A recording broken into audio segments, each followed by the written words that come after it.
My guest, as you might have guessed, is Buffalo Bob Smith. And I must confess, Mr. Smith, on this program, it's the only program I've ever done that I haven't researched myself, because I was out earning a living when you were one of the number one children's star on television and radio. So was I. So I really don't recall your program, but I have very good researchers. They're kids who were tuned in, I think, every afternoon by the time they got back from school, and some who weren't old enough to go to school. And they told me all about Howdy Doody. Good. And they all said how much they miss it. They gave me a raft of pictures to give you, and even a yearbook from Pennsylvania University, as you know. Wonderful. To sign. So tell us, first of all, what you're doing. Well, right now I'm doing several things. When Howdy went to one a week, which was in 1957, I opened a liquor store in New Rochelle, right around the corner from where I live. And I still have that. And I've been building condominium apartments down in Fort Lauderdale, Florida. And I own a radio station up in Maine. You're rich. Up in Calais, C-A-L-A-I-S. Did you ever hear of it? Yes. Little, little. It's about a city of maybe 5,000 people, 100 miles northeast of Bangor, right on the St. Croix River, which separates Maine from New Brunswick, Canada. And I think the interesting part of our station, we're the only station in the country that gives 2 time signals, because right across the St. Croix River is Atlantic time. So when we give a time signal, we say it's 20 minutes after 10 Eastern, 11 Atlantic. Do you ever appear on your station? Well, I occasionally do. The day I bought it, I'll never forget, I did a radiothon, marathon, or whatever you want to call it. I was on from 6 in the morning until 10 in the evening. Had a lot of fun. Are you raising money for a charity? Yeah, the Smith Fund. Well, I do special shows for service people. I'm a Rotarian, and the Rotarians always have a big talent show that I usually do every summer when I'm there. And mostly I work on commercials for institutional accounts up there. There's a big name from radio who lives in Maine. I don't know the exact town. Philip H. Lord. Oh, ever run into Parker. Him? Right. Yes, he was originally Seth Parker, and then he had Gangbusters and Counter Spy. But he's up there. He has some kind of a boat business. Didn't know it, Richard. Yeah, somebody, when I did my whatever became of Gangbusters show, the actors who were on it told me he was up there. Now, according to my records, Howdy Doody began December 27th, 1947. Is that right? You're right on the nose. Yeah, The day see how after good those kids are? It was the day after the big snowstorm. Do you remember that? Yes. In Buffalo at the time? Or, in New York? Yeah. Yeah. Yes, it It was. was a dandy. Yeah. Actually, I wasn't in here. I remember the pictures of the cars buried and the telephone lines down. Yeah, well, I'll never forget. I was doing the morning show on NBC at the time. I was on from 6 until 9 in the morning. And that Friday, my wife called me and she said, don't try to make it home if you want to get in tomorrow morning.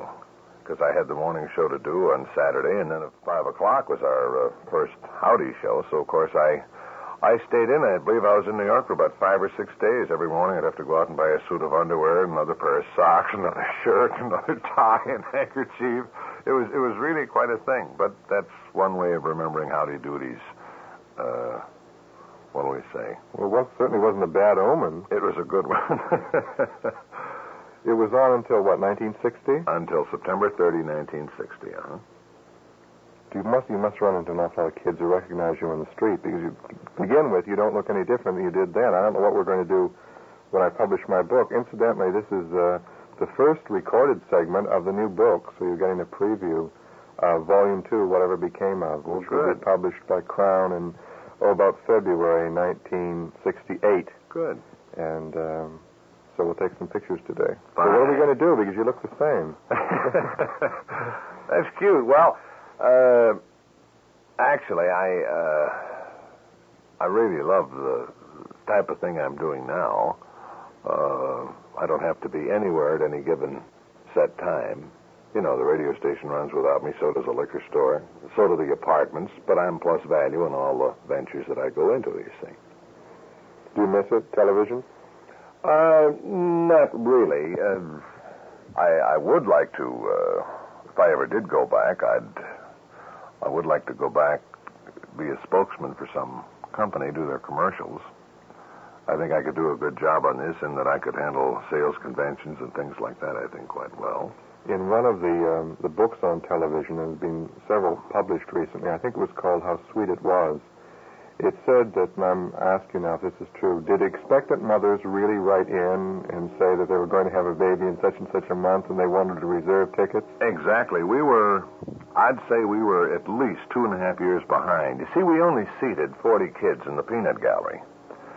And we just got thousands of requests every day because the kids, let's face it, were seen on camera. It'd be nice to call Aunt Millie in Ohio and say, watch little Judy. She's going to be on the Howdy Doody show. As a matter of fact, a lot of grandmothers wrote and told us this is the first time they'd ever seen their grandchildren was on the Howdy Doody show. Where it was, difficult. I mean, if a grandmother lived in Denver and the kids lived in Ohio or someplace, and it was difficult to get there, and they said the first time they ever saw their whatever was on the Howdy Doody show. As a matter of fact, the person who told me where you were, the first one to give me a clue was Paul Tripp, Mr. I Imagination. Oh, sure. Because he was on the program, about a year ago, I guess, and we started talking about you, and he said, well, he thought you were in New Rochelle. So I know a lady who used to live in New Rochelle, Mrs. May. She just moved about a year ago, and she said, oh, yes, he has a liquor store because my boy, Cliff, was on the program on such and such a year. Talking about tickets, Richard, we had one funny that we like to tell. We used to seat about 40 kids, but then once in a while, if a good friend would say, can you get them on? I'd say, well, there are no tickets, but I'll tell you what you do. Have them in my dressing room at 5:15, and I'll sneak them in. Well, I'd sneak one in, somebody else would sneak 3 in, and we wound up having 40 kids and about 19 sneakers, you see. So the fire department laid the law down to us. They said, now look, you can only have 40 people in this studio. So there were 40 tickets issued, and no one got in that gallery without a ticket. So one day I got a call from Niles Trammell, who at the time was the president of the National Broadcasting Company. And Niles called me at about 4:30, and he said, Bob, he says, I'm in trouble. I said, what? He said, I've got a kid who's got to get into that peanut gallery tonight. And he said, there are no tickets available. He said, I've called station relations. I've called guest relations. He said, what do I do? And I said, well, look, Niles, I said, we're not allowed to do this. Now, I'm talking to the president of NBC. I said, if it's important, I said, you have your secretary have this little fella or little girl in my office at 5:15, and I'll see if I just can't say that he's a child actor going to be in a commercial, you see, because this happened once in a while as far as the firemen were concerned. So he said, all right. I said, what's his name? He said, Herbert Hoover III. And his grandfather, the president, was in Mr. Trammell's office watching the program as we went on the air. Herbert Hoover III. Is that funny? Are you impossible to live with? I know, we always think that's one of the cutest ones that ever came out of the house. It's the most flattering thing I've ever heard. Isn't that wonderful? Yeah. Tell me, was Howdy Doody your idea? Did you think of the dummy Howdy Doody? You see, I didn't even know it was a dummy. When they said Howdy Doody, I thought that you were Howdy Doody, and they had to explain the whole thing to me. Fortunately, yes, it was my idea, and secondly, he was not a dummy, he was a puppet. Oh, there's a difference? Well, a puppet has strings. Oh. See, Charlie McCarthy is a dummy. Yes, now Charlie McCarthy's my era, you see. Yeah, well, he sits on Edgar Bergen's knee, so he's a dummy. But a puppet is on strings. I see. The way it came about, I was doing a children's show on radio on Saturday morning called Triple B Ranch. The 3 B's stood for Big Brother Bob. This was a local show? This was local New York radio. WEAF at the time. I don't know if you go back that far. It was WEAF, and then WRCA, and then WNBC, which it is now. Well, this was back on WEAF. And I did this morning show from 9 till 9:30 Saturday morning. And I had a writer who was very clever. And I wanted to do a little comedy on this show. It was basically a kid show where I'd have 4 kids from a school vie against 4 kids from another school. And I'd do a little comedy routine with this Mortimer Snurdish type character. I'd say, hi, Elmer, and he'd say, oh, well, howdy doody. Now, how are you, Elmer? Oh, pretty good, Mr. Smith. And that was the first howdy voice, really. His name was Elmer, But the first thing he'd say when he came on the air, he'd say, "Well, howdy doody." So then the kids would come down and see the show, and they would be disappointed that I didn't have a dummy or a puppet for a radio show. It was just a voice. And they didn't say, "Where's Elmer?" They'd say, "Where's Howdy Doody?" So the kids actually named him. So I got the idea, well, if the kids would like to see this Howdy Doody, let's get a television show and we'll make a puppet. So I went to Owen Davis Jr., who at the time was one of the top boys in NBC television, and Warren Wade, and told them about this, and they watched the show the following week, and they said, yeah. So we had a puppet made. We called him Howdy Doody, and that was December 27, 1947. Was that network? Yes, it was network, if you can call it network. It was the NBC network at the time. 47. Which was 6 stations. It was Boston, New York, Washington, Baltimore, Schenectady, and Philadelphia. That was before, what was we used to call it the coaxial cable? That was before the coax, before the east-west cable, that's right. Yeah, I hadn't thought of that in years. As a matter of fact, I think the biggest success story that Howdy Doody can tell, actually the first big success story, 48 was an election year. So we decided to run Howdy Doody for president of the kids in the United States. I've got a note here to ask you about that, because the chief announcer, this will make you feel old, the chief announcer on the station that originates these broadcasts goes way back, right to the beginning of Howdy Doody. Robbie Barish, who researched most of the program, Isn't that funny? doesn't remember this, and he said to ask you about the time Howdy Doody ran for president. So you go ahead. All right. Well, we ran Howdy Doody for president. He was a write-in, as I recall. Yeah. Against Mr. X. He was the opponent. So we got these I'm for Howdy Doody buttons. Here was a little pitch button that you stuck into your coat lapel with a picture of Howdy on it. And on the top of it, I'm for, and on the bottom, Howdy Doody. So I said to the boss, now look, why don't we have some buttons? You want some kind of a mail story so that we can go out and sell the show? And he said, I'd love it. And I said, well, how many buttons do you think I could give away? And he said, well, what's it going to cost us? So we found out, I forget what the exact cost was, but we'd mail it and everything, and maybe they cost 12 cents a piece with the button and the mailing and the handling. So he said, well, I guess we can go for maybe 10,000. So I said, okay. So we came up with a song, I'm for Howdy Doody, are you? And the kids would holler, yes, I am. Now they go, I'm for Howdy Doody, the finest boy in the land, and so forth. This is our campaign song.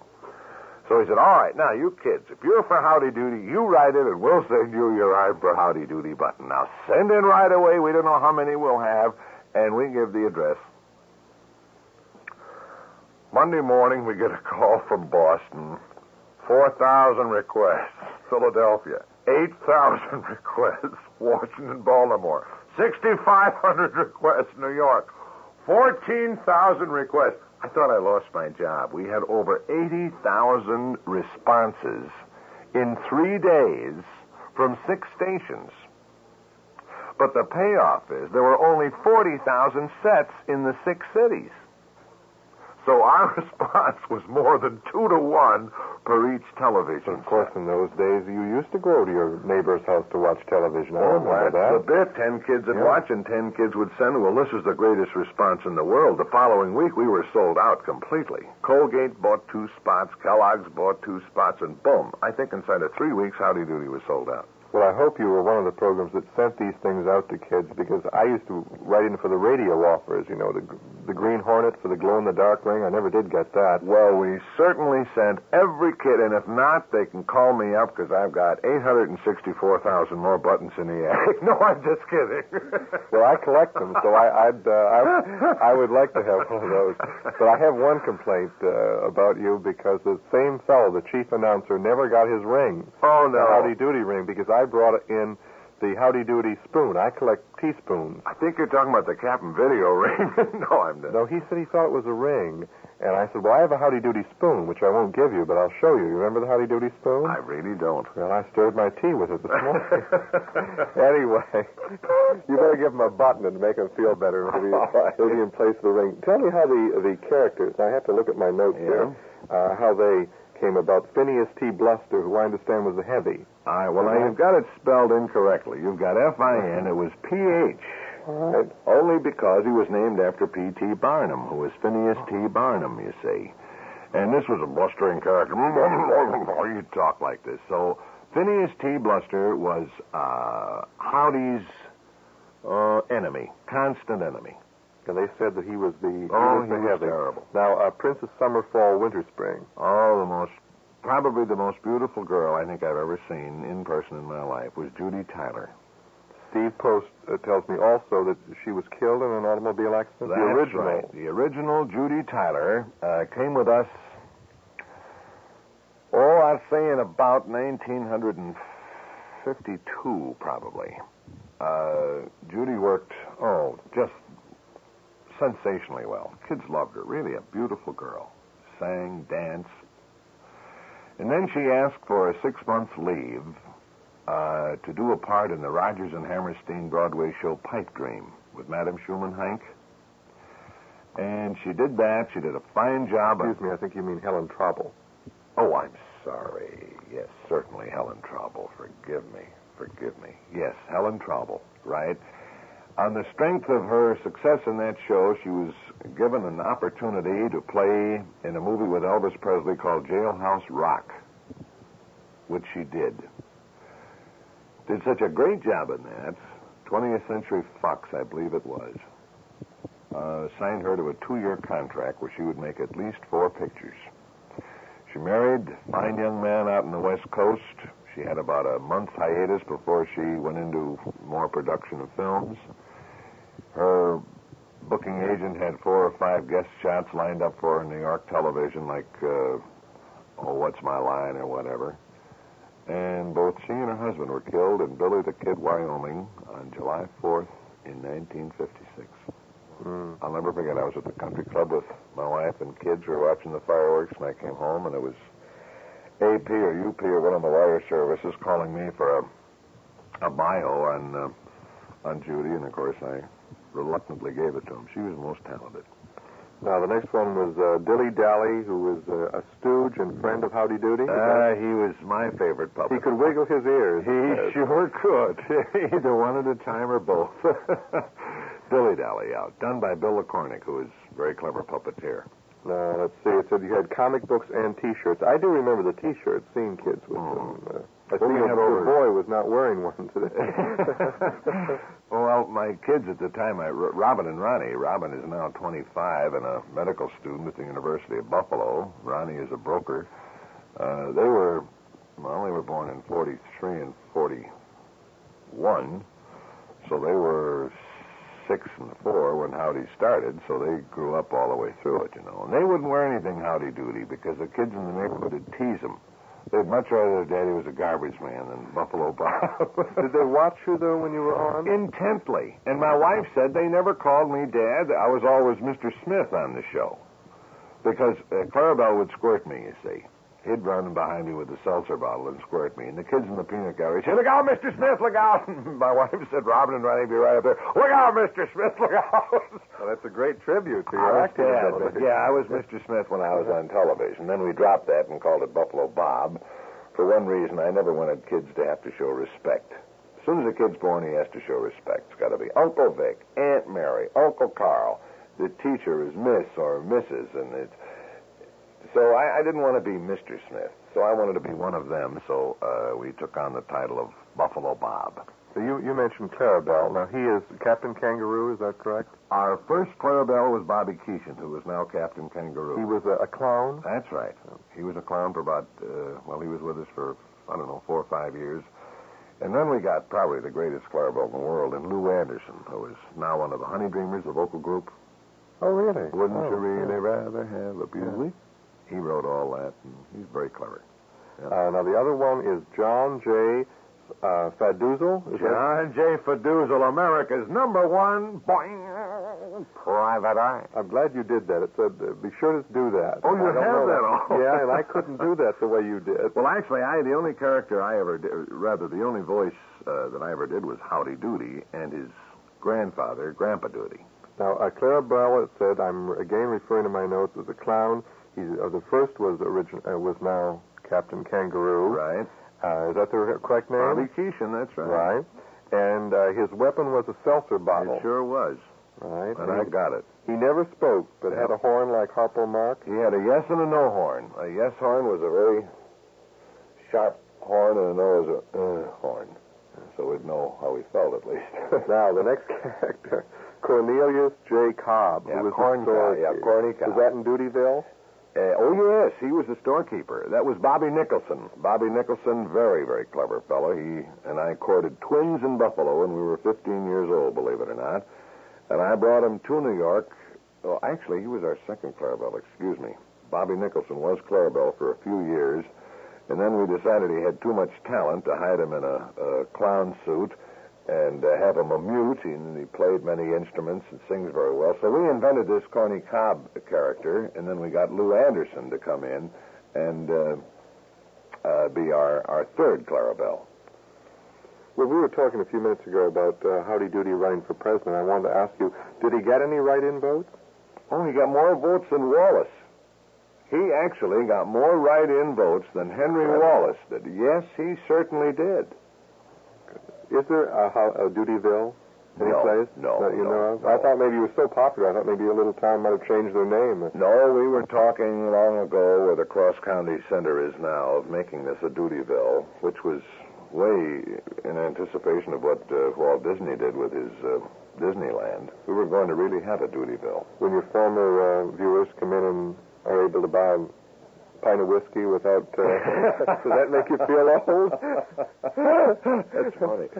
Well, funniest thing is when we had our 10th reunion on the Howdy Doody show, our 10th anniversary, I should say, and fortunately we kept the names of the first kids who were on our first show. And I believe we had, 27 of the original 40 kids in the first Howdy Doody show, and I think of the 27, 24 were married. Can you imagine that? Because I think the kids were 12, 13, 14, and then 10 years later they were 24 and married with children. Now, I was supposed to find out what Flub-a-Dub consisted of. They knew a duck was the primary ingredient. Well, the Flub-a-Dub was 8 animals in one. That was the pet, Howdy Doody pet. That's right, the Flub-a-Dub. Now, let's see. He had a duck's bill, dachshund's... wait a minute. A duck's bill, the body of a dachshund, the ears of a spaniel, pig's tail, seal's flippers, giraffe's neck, and the memory of an elephant. Or something. I won't ask you what Flub-a-Dub Jr. Oh, that's right. Flub-a-Dub Jr. was just a tiny Flub-a-Dub. Very cute. Yeah, I forgot about that one. Yeah, the same fellow, I'm speaking now of the older man, Steve Post, said that he remembered when Howdy Doody first began that he looked quite different than the Howdy Doody that emerged. He said he seemed to remember that he went on a trip around the world or something and came back a rather dapper Howdy Doody, much better groomed than he began. What happened was the first puppet we had was made in a hurry. As a matter of fact, we did the first 3 shows without a puppet. I'll take this step at a time. The first show we came on the air, we didn't have a puppet because we found out Tuesday we were going to be on the air Saturday. So I worked at a desk and I talked for Howdy Doody with my hand over my mouth, and Howdy was supposed to have been in the drawer of my desk, and he was embarrassed and bashful. He didn't want to come out and see the kids. So I'd say, "You in there, Howdy?" And the camera would take a shot of the drawer closed and say, like this, you see. Then we did this for another week, and finally the third week we had the Howdy Doody, and then we had the puppet in the drawer as we came on the show. I opened the drawer, and the puppeteer pulled him out, and then he saw the kids. So we decided this wasn't a very good face because someone wanted to make a Howdy Doody doll. And the first Howdy, Chris, get the picture of the first Howdy. It's hanging in my den. It was pretty ugly. So we decided that we'd get a better-looking Howdy, and how to do this. Well, Howdy at the time, here's the first Howdy Doody. Now, you'll have to admit that's quite ugly, isn't it? Yes, I would. Isn't that pretty terrible? If this were television, shall I hold the mic up so the kids can see it, the people listening? Look, people, here's Howdy. Ugly. All right. So we decided if we were going to license this fellow, we'd need a little better look. So we decided Howdy was running for president now, don't forget. So he saw Mr. X, his running opponent, who was a very handsome man. We had in mind Tom Dewey because Dewey was really running in 1948. And Dewey was very dapper. Oh, he certainly was. So when Howdy Doody found out that his opponent, Mr. X, was such a handsome person, here, Chris, my 12-year-old son, he's running pictures. Put Howdy back on the wall. Howdy decided he was going to have a little facelifting job done, you see. So Howdy would talk to us every day by our, what did we call it? I don't know, some kind of a machine, a phonodoodle or something, that he'd talk to us. And actually what we were doing is stalling to have another puppet made. So we had another head made, which was the present head. And then Howdy finally appeared. The sponsor said, hey, come on, we've got to get Howdy on that show. So we took a regular puppet and just bandaged his head, you see. And this was Howdy, so Howdy would be there, but you couldn't see his face because he wasn't finished yet. So finally, when Howdy was really finished, we bandaged the real face, and he came on with the bandages with the good news that the bandages come off today. So we took the bandages off the air, and then the kids finally saw the present Howdy Doody for the first time. That probably led to better grooming throughout kindergarten and grade schools in America. You better know it. Well, what would you like to? If you could choose anything you could be doing now, what would you like to be doing? Well, I'd like to be back in television or radio, but only in one aspect of it, Richard, and that would be, as I said, I think earlier, a commercial spokesman for a good company. I mean, like Dennis James does the Kellogg commercials, and Bill Lundigan used to be the Chrysler boy. Betty Furness was the Westinghouse girl. I think I could do a fine job for a client. In that I have such a built-in audience. These kids that were with me for 13 years are now really the buying public today. Well, they're very loyal to you. That's right. I will attest to that. You mentioned that University of Pennsylvania show. That was the greatest show I ever did in my life, and I did it last November.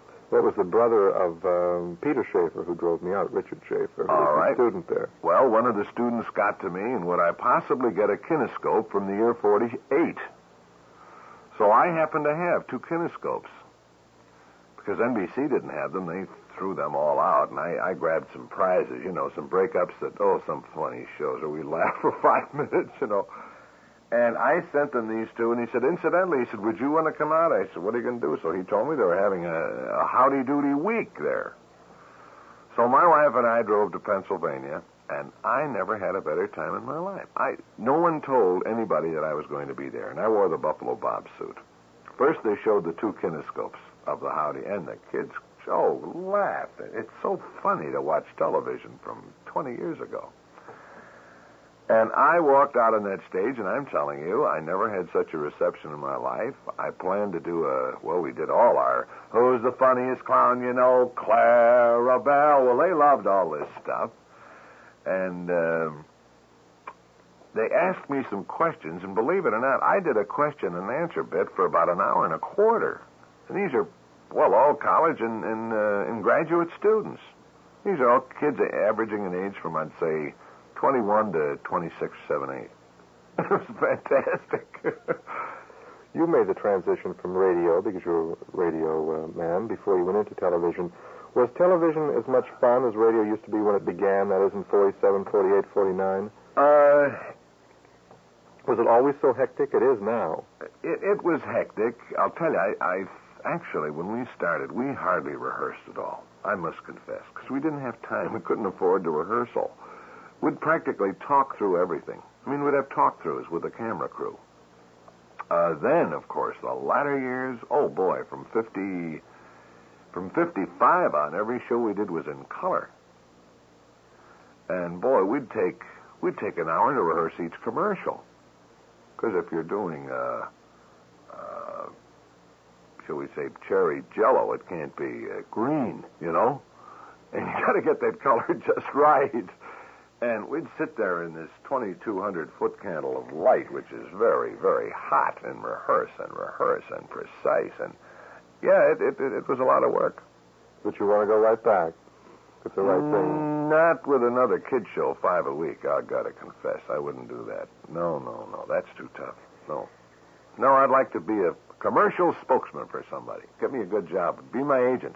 Well, listen, we have to plug your liquor store because in case anyone's in the neighborhood of New Rochelle and wants a good bottle of scotch, where do they come? When you're low in spirits, call the Buffalo. How do you like that? Hey. But it's not called the Buffalo Bob's. I was rather surprised. No, well, no. Not, I don't want to push. No, I can't push it, no. You want to tell them the name of it? No. You don't? Oh, it's Wykagyl Liquors. How do you spell it? Wykagyl.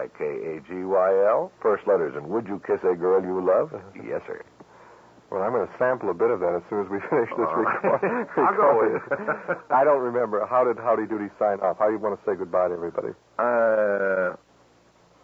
Well, I'll tell you. So for Howdy and me, you tell Mom that you'd like to go to Sunday school or to your place of worship. Thanks very much to Buffalo Bob Smith, New Rochelle, New York. It's been a great pleasure. Thank you, Richard.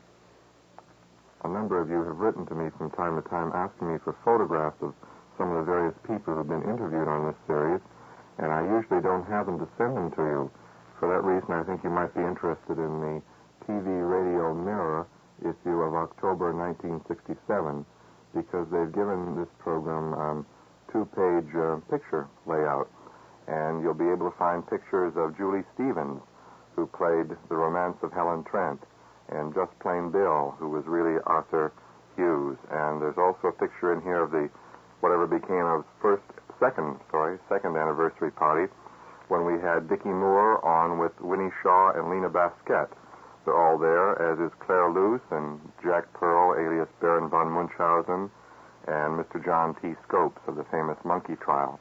So it will be on the stands, I believe, as of the 10th of September in and around New York. It's TV Radio Mirror, and it's the issue of October 1967. Now, here are some of the programs that will be coming to you in the next few weeks.